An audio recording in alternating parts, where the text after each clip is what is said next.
दुर्योधन के द्वारा निर्धारित किए गए वनवास के शर्तों को पूर्ण कर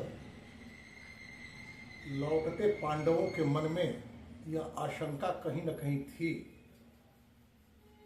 और वह आशंका मूर्त हुई जब शांति दूत बनकर गए हुए भगवान श्री कृष्ण के द्वारा मात्र 5 गांव देकर शेष राज्य रखने की बात भी दुर्योधन ने यह कहते हुए अस्वीकार कर दी कि बिना युद्ध के मैं सुई की नोक की बराबर भी जमीन नहीं दे सकता।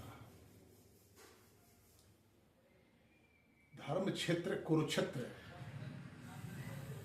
में अवश्यंभावी युद्ध जो पांडवों पर आरोपित किया गया उसे लड़ने के लिए पांडव भी तैयार हुए, परंतु अर्जुन को यह विश्वास नहीं था कि हमारे पूज्य आचार्य द्रोण पितामह भीष्म भी हमारे विरुद्ध होकर धृतराष्ट्र के पुत्र दुर्योधन के पक्ष से युद्ध करेंगे। जब इन लोगों को इसने युद्ध करते हुए देखा अर्जुन ने, तो अर्जुन ने भगवान श्री कृष्ण से स्पष्ट कर दिया कि हे माधव, न कांक्षे विजयम कृष्ण न च राज्यम सुखानि च किम नो राज्येन गोविंद किम भोगैर्जीवितेन वा जेषाम अर्थे कांक्षितम नो राज्यम भोगा सुखानि च त इमे अवस्थिता युद्धे प्राणस्त्यक्त्वा धनानि च। मात्र सत्ता प्राप्त करने के लिए अर्जुन युद्ध के लिए तैयार नहीं है। सत्ता परिवर्तन के साथ व्यवस्था परिवर्तन भी उनका उद्देश्य है, परंतु जो श्रद्धेय सामने खड़े उन श्रद्धेय पितामह आदि को देखकर अर्जुन का मन कातर हो गया, क्योंकि यह वंश जो है महाराज कुरु के द्वारा स्थापित है और कुरु की परंपरा मात्र संस्कृति संवर्धन की रही है। अर्जुन कहते हैं कि यदि इस युद्ध में जो सामने अपने खड़े हैं उनका वध किया गया तो परिणाम बड़ा ही भयावह होगा। उसका परिणाम क्या होगा? कुलक्षये प्रणश्यन्ति कुल धर्मा सनातना धर्मे नष्टे कुले कृतस्नम अधर्मो भी भवत्युत। कुल की परंपरित मर्यादाएं जब आहत होती हैं तो संकर संततियां जन्म लेती हैं और संकर संततियों के द्वारा पिंडदान आदि श्राद्धीय कार्य पितर स्वीकार नहीं करते, या यूं कहें कि इन संकर संततियों के भीतर यह श्राद्ध आदि कृत्यों के प्रति श्रद्धा नहीं होती। ये होते कैसे संकर संततियां? जब स्त्रियां दूषित हो जाती हैं तो कुल धर्म विनष्ट होता है और संकर संततियां जन्म लेकर के नरक का कारण बनती हैं। अर्जुन कहते कि मुझे युद्ध नहीं करना, मैं ऐसा युद्ध नहीं करूंगा। भगवान से कृष्ण संबंध की व्याख्या करते हुए ये बतला रहे हैं कि कैसे अपने लोग हैं जो छल पूर्वक आपके इंद्रप्रस्थ को हथिया लिए, विष देकर भीम को मारने का प्रयत्न किए, भरी सभा में अपने कुलवधु द्रौपदी के वस्त्र का हरण करने का दुष्प्रयास किए। ये लोग कहीं से अपने तो नहीं जान पड़ते, केवल रक्त संबंधी होने मात्र से कोई अपना नहीं होता। अपना होने का अर्थ होता है कि आपके उत्कर्ष के लिए वह आपका सहयोगी बने।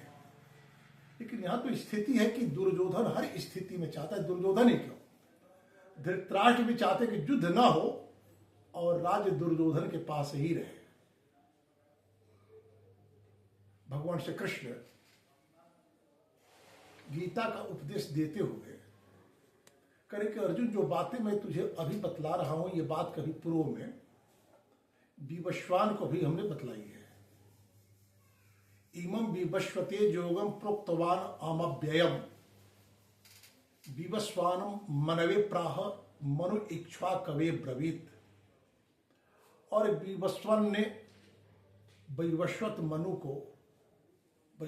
मनु ने अपनी परंपरा में इक्ष्वाकु को यह ज्ञान दी।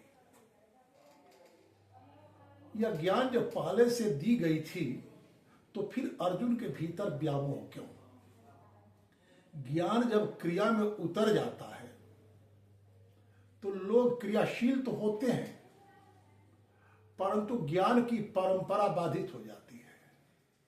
परिणाम यह होता है कि आने वाले दिनों में यत्किंचित किसी कारण से उस क्रिया का कोई एक अंग छूट जाए या उसमें दोष आ जाए काल प्रवाह से, तो ज्ञान प्रवाह के अभाव में फिर उस क्रिया को कैसे शुद्ध किया जाए यह बात समझ में नहीं आती। इसलिए आवश्यकता है कि क्रिया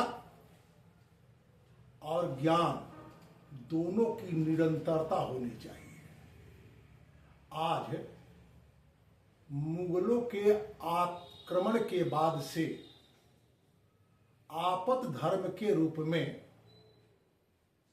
हम सनातनियों ने विवाह के शास्त्रीय स्वरूप में परिवर्तन कर बाल विवाह, रात्रिकालीन विवाह और नारी अशिक्षा को स्वीकार किया, जबकि हम सभी जानते हैं कि दुशील मातृदोषेन बच्चों का शील और संस्कार माताओं पर निर्भर करता है। यदि हमारी स्त्रियां शिक्षित नहीं होंगी तो संस्कारों को कैसे दे पाएंगे? स्त्रियों की शिक्षा समाप्त हुई, बाल विवाह आरंभ हुआ, रात्रिकालीन विवाह की स्थिति बनी। धीरे धीरे इन वर्षों में हम अपनी मूल परंपरा भूल गए और इस आपद परिस्थिति के कारण उस परंपरा में किए हुए परिवर्तन को ही हमने अपनी परंपरा मान ली।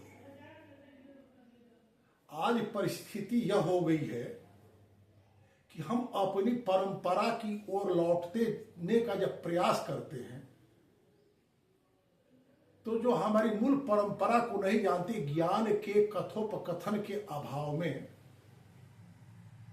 वे इस परंपरा सुधार को ही एक विकृति के रूप में देखते हैं। इसलिए आवश्यकता है स्त्रियों को दोष से यदि बचा करके संकर संततियों से बचते हुए अपने और अपने पूर्वजों के उद्धार का यदि हम अपेक्षा रखते हैं तो हमारा कर्तव्य है कि हमारी स्त्रियां पुनः कैसे सुरक्षित होंगी। तो इस सुरक्षा के लिए ही हमारे यहाँ विवाह संस्कार को स्वीकार किया गया। संस्कार का यह अर्थ होता है कि किसी भी कारण से यत्किंचित कोई दोष आ गया है तो संस्कार पूर्वक उस दोष का प्रक्षालन कर उसे एक नए कलेवर के रूप में ढाला जाए, उसे अपने खोए हुए गौरव का स्मरण कराया जाए। हमारे यहाँ स्त्रियों के उच्चतम आदर्श की बात तो सभी करते हैं कि स्त्रियां जब तक उनका विवाह किसी पुरुष से नहीं हो जाता तब तक वे अपने भीतर वैचारिक चंचलता को महत्व न दें, परंतु सामान्य स्त्रियों के लिए संभव नहीं है। विवाह की वेदी पर कन्यादान के बाद वर जो पहला वाक्य बोलता है अपनी होने वाली पत्नी के प्रति कि हे बधो, पितृगृह में रहते हुए आपका मन जो दशों दिशाओं में चंचल हो जाया करता है, ये पवन देव जो विकर्ण पुत्र गरुड़ की तरह वे हमारे प्रति केंद्रित करें। यदि आपके भीतर कोई भावनात्मक चंचलता की स्थिति बनी है, यह गुण नहीं है, परंतु आपके प्रारब्ध जन्य संस्कारों के कारण यह दोष आप में संभव है।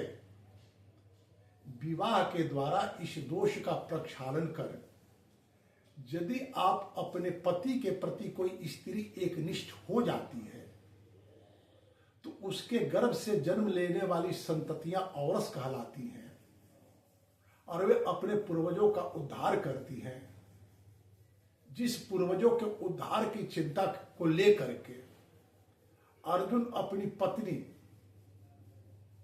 जिसकी रक्षा करना पति होने के नाते उनका कर्तव्य है, उस पत्नी के अपमान की उपेक्षा कर देते हैं, भूल जाते हैं कि जिसने अपमान के उसे भूलने के लिए तैयार है। यद्यपि विवाह के चतुर्थी क्रम में यह व्यवस्था है कि हवन से उपरत होकर के पति अपनी पत्नी से कहता है कि देवी अपने मन, प्राण, मज्जा, त्वचा, अस्थि को आपके मज्जा, त्वचा आदि के साथ एकाकार करूंगा। फिर जो आपकी उपेक्षा करेगा, आपका उपहास करेगा, वह चाहे कितना भी अपना हो, वह मेरा शत्रु होगा। क्या द्रौपदी के प्रति अर्जुन अपने मन प्राण को सब एकाकार नहीं कर चुके थे? कर चुके थे, परंतु ज्ञान के सतत कथोपकथन के अभाव में अर्जुन इन विषयों को भूल गए कि पत्नी की उपेक्षा करने वाला शत्रु होता है, वह अपना नहीं होता। भगवान श्री कृष्ण यही बात समझाने का प्रयास करते हैं अर्जुन को कि अर्जुन, जो तुम्हारे साथ छल किया, तुम्हारी पत्नी का भरी सभा में उपहास किया, वह तुम्हारा अपना कभी नहीं हो सकता। उसकी यदि अवज्ञा करोगे, उसके का प्रतिकार नहीं करोगे, तब तुम नरक में जाओगे, ना कि ऐसों का वध करके तुम नरक में जाओगे। गीता उपदेश का यह सार है। जय सद्गुरुनाथ।